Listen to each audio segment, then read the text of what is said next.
Welcome to Not Milk Never Milk. Subscribe if you're lactose intolerant.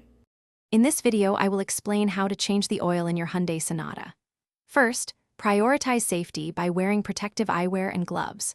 Always ensure your vehicle is parked on a level surface and securely supported by sturdy jack stands, never relying solely on a jack. Gather all your supplies, including new oil, a fresh filter, a drain pan, and wrenches. Briefly warm up your engine for about 5 minutes. This helps the old oil flow out more completely. Now, let's get that old oil out.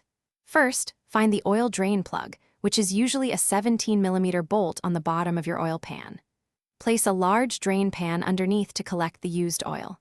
Carefully loosen and remove the plug, letting the oil drain fully for about 10 to 15 minutes.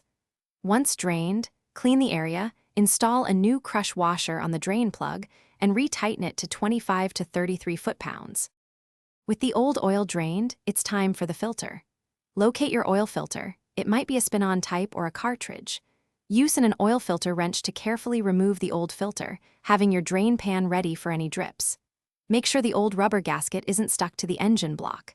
Before installing the new filter, apply a thin film of fresh oil to its rubber gasket. Then, hand tighten the new filter until snug, followed by a quarter to half a turn with a wrench. Finally, let's add the fresh oil. Refer to your owner's manual for the precise oil type and capacity, but typically, a Hyundai Sonata uses about 5 quarts of full synthetic 5W20 or 5W30 oil. Use a funnel to slowly pour the new oil into the engine. Once filled, replace the oil filler cap, start the engine, and let it run for a few minutes to circulate the oil. Turn off the engine, wait 5 to 10 minutes, then check the dipstick to confirm the oil level is correct.